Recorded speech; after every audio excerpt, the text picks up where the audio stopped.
shortly after Mr. Derby received his degree from the University of Hard Knocks, and had decided to profit by his experience in the gold mining business.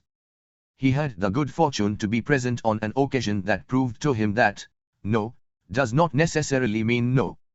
One afternoon he was helping his uncle grind wheat in an old-fashioned mill. The uncle operated a large farm on which a number of colored sharecrop farmers lived. Quietly, the door was opened, and a small colored child, the daughter of a tenant, walked in and took her place near the door.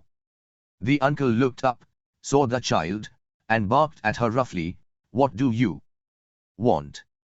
Meekly, the child replied, "My mammy say send her 50 cents. "I'll not do it," the uncle retorted. "Now you run on home." "Yes, sir," the child replied. But she did not move. The uncle went ahead with his work, so busily engaged that he did not pay enough attention to the child to observe that she did not leave. When he looked up and saw her still standing there, he yelled at her, "I told you to go on home. Now go, or I'll take a switch to you." The little girl said, "Yes, sir," but she did not budge an inch. The uncle dropped a sack of grain he was about to pour into the mill hopper, picked up a barrel stave, and started toward the child with an expression on his face that indicated trouble. Derby held his breath. He was certain he was about to witness a murder. He knew his uncle had a fierce temper. He knew that colored children were not supposed to defy white people in that part of the country. When the uncle reached the spot where the child was standing, she quickly stepped forward one step, looked up into his eyes, and screamed at the top of her shrill voice, "My mammy's gotta have that 50 cents. The uncle stopped, looked at her for a minute, then slowly laid the barrel stave on the floor, put his hand in his pocket, took out $50, and gave it to her. The child took the money and slowly backed toward the door, never taking her eyes off the man whom she had just conquered. After she had gone, the uncle sat down on a box and looked out the window into space for more than 10 minutes. He was pondering, with awe, over the whipping he had just taken. Mr. Derby, too, was doing some thinking. That was the first time in all his experience that he had seen a colored child deliberately master an adult white person. How did she do it? What happened to his uncle that caused him to lose his fierceness and become as docile as a lamb? What strange power did this child use that made her master over her superior? These and other similar questions flashed into Derby's mind, but he did not find the answer until years later, when he told me the story. Strangely, the story of this unusual experience was told to the author in the old mill, on the very spot where the uncle took his whipping. Strangely, too, I had devoted nearly a quarter of a century to the study of the power which enabled a little child to conquer an intelligent man. As we stood there in that musty old mill, Mr. Derby repeated the story of the unusual conquest, and finished by asking, "What can you make of it?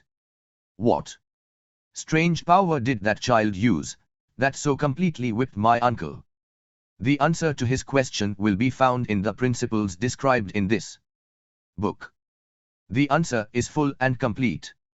It contains details and instructions sufficient to enable anyone to understand and apply the same force which the little child accidentally stumbled upon.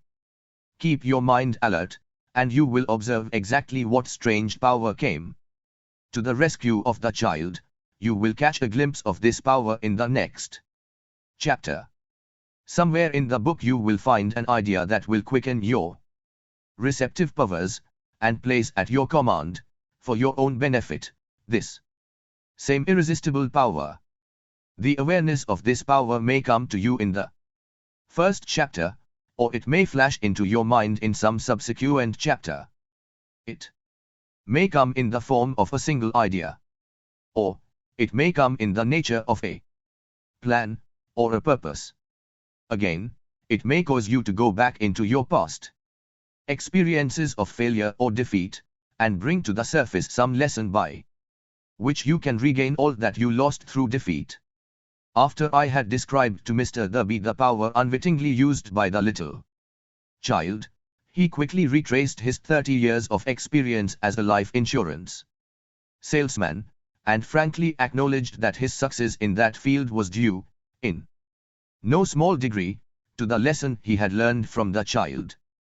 Mr. B pointed out, every time a prospect tried to bow me out, without buying, I saw that child standing there in the old mill, her big eyes glaring in defiance, and I said to myself, I have gotta make this sale. The better portion of all sales I have made were made after people had said, no.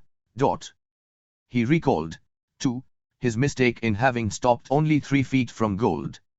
But, he said, that experience was a blessing in disguise. It taught me to keep on keeping on, no matter how hard the going may be, a lesson I needed to learn before I could succeed in anything.